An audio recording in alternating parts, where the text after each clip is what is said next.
ఇక్కడ జెడ్పీటీసీ ఎన్నికలు వచ్చినాయి. వస్తే అసలు ఎలక్షనే ఎందుకు, ఒక సంవత్సరమే ఉంది కదా, 9 నెలలే ఉంది కదా అంటున్నారు పెద్ద పెద్ద నాయకులు. గత 10 సంవత్సరాల నుంచి ఇక్కడ ప్రజలను నడిపిన వాళ్ళు.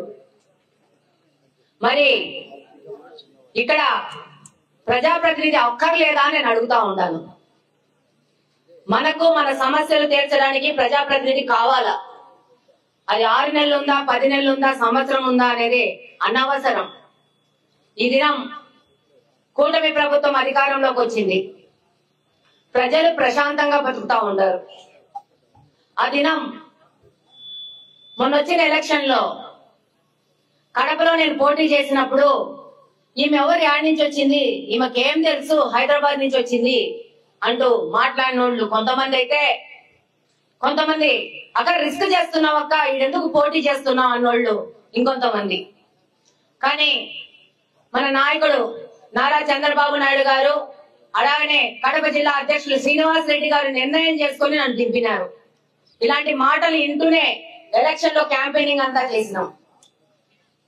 నన్ను మాట్లాడిన వాళ్ళు ఇది చాలా కష్టమైన సీట్ అనుకున్న వాళ్ళందరికీ సమాధానం చెప్తూ కడపలోని ప్రజలు తెలుగుదేశం పార్టీని, అది ఒక మహిళని గెలిపించినారు. దాని ప్రతిఫలమే ఈ రోజు కడపలో అనేక మార్పులు జరుగుతా ఉన్నాయి. ఆ మార్పుల్లో భాగంగా ప్రతి ఒక్క గురువారం ప్రజావేదిక నడిపిస్తే 1000 మందికి తక్కువ కాకుండా మన ప్రజలు వచ్చి వాళ్ళ సమస్యలు చెప్పుకునే పరిస్థితి ఈ రోజు కడపలో నడుస్తోంది. ఎప్పుడు ఎక్కడ గత 20 సంవత్సరాల్లో జరగని విధంగా ఈ రోజు ఇక్కడ కూడా అలాంటి మార్పు రావాల్సిన అవసరం ఎంతగానో ఉంది. ఇంతగానే రవణ చెప్తున్నారు, మీరు మీ సమస్యలు ఎత్తుకొని పోయే పరిస్థితి ఉందా? ఆ మనుషులు పలికినారా, మీకు నీళ్లు ఇచ్చినారా, మీ యొక్క అతిథి పంట నుంచి మీ డబ్బులు తిన్నారే గాని మీకేమన్నా సాయం చేసినారా అని చెప్పి ఆ విధంగా వాళ్ళను వదిలిపెట్టారు మీరు. ఇప్పుడు మీకు అవకాశం వచ్చింది, మీ ఓటేసి మీ యొక్క ఆలోచనని, అభిప్రాయాన్ని తెలియజేసుకుంటే అవకాశం ఈసారి వచ్చింది. లతక్క ఈరోజు ఇక్కడ పోటీ చేస్తా ఉంది. ఈ యొక్క పరిస్థితులను మార్చాలనే ఉద్దేశంలో పోటీ చేస్తా ఉంది.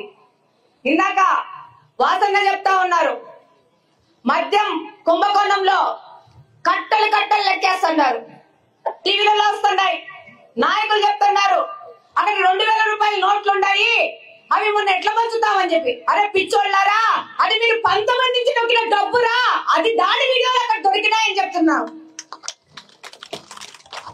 ఈరోజు ఇక్కడ ఎలక్షన్ పెట్టంగానే ఎలక్షన్స్ పోటీతత్వంతో ప్రచారం చేసుకోకుండా ఒక స్క్రిప్ట్ చెప్తున్నారు, సినిమా ఎట్లా తీస్తారని చెప్పి. స్క్రిప్ట్ కథ రాసింది ఆయనే, ఎలా తీయాలో చెప్తున్నారు, డైరెక్షన్ ఎలా చెప్తున్నారు, అన్ని చెప్తా ఉన్నారు. అంటే మొన్న పోయినసారి వాళ్ళ అధికారంలో ఉన్నప్పుడు జరిగిన ఎలక్షన్ వాళ్ళు ఇలానే జరిపినారా అని నేను అడుగుతున్నాను. ఈరోజు పోలీసు వాళ్ళను పెట్టుకొని నడుపుతారంటున్నారు. అంటే మీరు ఆ దినం ఇలా నడిపినారు కాబట్టి మీ బుర్రలోకి మొదట వచ్చిన ఆలోచన ఏంటి, ఇలానే నడుస్తుందని చెప్పి. మరి మీరా మమ్మల్ని ప్రశ్నించేది? తెలుగుదేశం పార్టీ వాళ్ళని ప్రశ్నించేది మీరా? కూటమి పార్టీలో ఉన్న నాయకులు ప్రశ్నించేది మీరా? ప్రశ్నించే అర్హత మీకు లేదని సందర్భంగా తెలియజేసుకుంటా ఉన్నాను. ఇప్పుడే వచ్చాం, ఇక్కడికి వస్తే మన ఆడబిడ్డలు, మన చెల్లెళ్ళు వచ్చినారు, వాళ్ళ సమస్య చెప్తా ఉన్నారు. బిడ్డకు కాలు బాలేదు, ఈ బిడ్డకు పింఛన్ ఎక్కించాలని. రండి, కడపలోకి రండి. ఇలాంటి మా అక్కలు చెల్లెళ్ళు వస్తే అక్కడికక్కడ సచివాలయ సిబ్బందిని పెంపించి అక్కడికక్కడ వాళ్ళకి సదరము అపాయింట్మెంట్లు ఇప్పించి పంపించి సదరం సర్టిఫికెట్లు చేయించి అప్పటికప్పుడు సమాధానం ఇస్తున్నాం. ఆ పరిస్థితి ఈ నల్లపురెడ్డి పల్లెలో ఉందా అని ప్రశ్నిస్తున్నాం. దానికి సమాధానం మీరే చెప్పాలా? ఈ రోజు వచ్చి చెప్తా ఉన్నారు, మాకు శాంక్షన్ అయిన ఇంట్లో పెండింగ్ బిల్లులు కూడా మాకు పడలేదని. 5 సంవత్సరాలు ఏమి ఎక్కడ నిద్రపోతున్నారు, ఏ ఏసీలు వేసుకొని నిద్రపోతున్నారని ఇక్కడ నల్లపురెడ్డి పల్లెలో ఉన్న నాయకులు అడుగుతున్నారు. మీ ఊర్లో వ్యక్తి 5 సంవత్సరాల నుంచి తన ఇంటికి పడ్డ బిల్లు బకాయిలు ఉందని అడుగుతా ఉంటే పెద్ద నాయకులు అనుకుంటున్నారు. ఈ నాయకులందరూ ఎక్కడున్నారు? ఆ వ్యక్తికి సాయం ఎందుకు చేయలేకపోతున్నారు అడుగుతున్నాను. ఈరోజు తెలుగుదేశం పార్టీ గాని, కూటమిలోని పార్టీలోని నాయకులు గాని ప్రతి ఒక్కరు ప్రజాసేవ కోసం కట్టుబడి ఉన్నాం. ఈ రోజు నారా చంద్రబాబు అభివృద్ధికి సంబంధించిన విషయాల్లో గాని, యువత భవిష్యత్తు విషయంలో గాని, రైతుల సంక్షేమ విషయంలో గాని,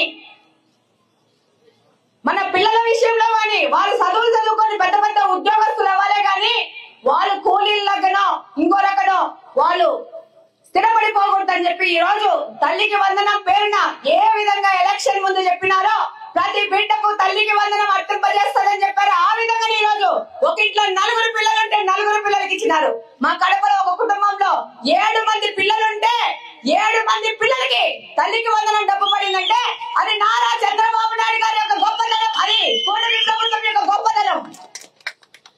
నాయకుడు అన్నాడు, పాపా నీకొస్తుందా, చిన్నబాబు నీకొస్తుందా, చిట్టి తల్లి నీకొస్తుందని. మరి ఈ నాయకుడు ఎక్కడున్నాడు? ఆ చిట్టి తల్లి ఇక్కడే ఉంది, ఆ చిన్నబాబు ఇక్కడే ఉన్నాడు, ఆ చెల్లెలు ఇక్కడే ఉంది, ఆ అన్న ఇక్కడే ఉన్నాడు. తల్లికి వందనం తీసుకొని సంతోషంగా ఉన్నారు ప్రతి ఒక్క తల్లిదండ్రి, ప్రతి ఒక్క విద్యార్థిని మరొకసారి తెలియజేసుకుంటా ఉన్నాను. ఈ రోజు 9 నెలలున్నా, సంవత్సరం ఉన్నా మన కోసం మనం ఓట్లేసుకోవాలా.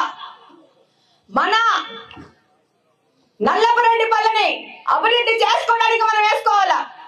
మీరు వేసే ఒక ఓటు ఆమె 9 నెలలు తను తాను నిరూపించుకుంటుంది, ఈ యొక్క నల్లపురెడ్డి పల్లను అభివృద్ధి చేసి చూపిస్తాదని చెప్పి లతక్క ద్వారా నేను చెప్తున్నాను. ఈరోజు చాలా చులకన చేస్తున్నారు మహిళలంటే,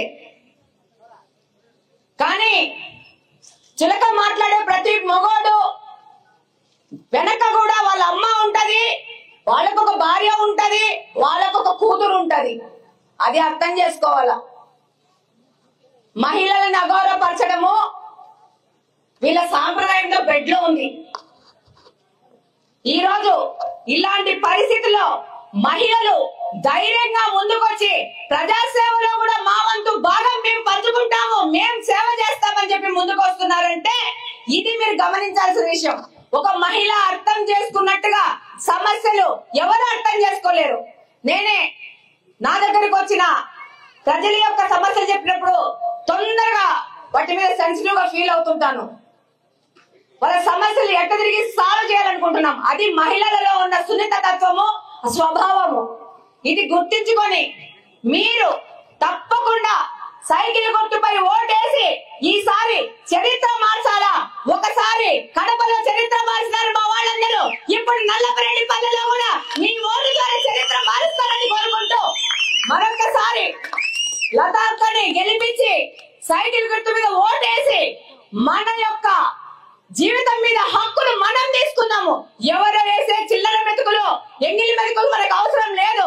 మనం నిర్ణయించుకుందాము మన జీవితం ఎలా ఉండాలని. మనం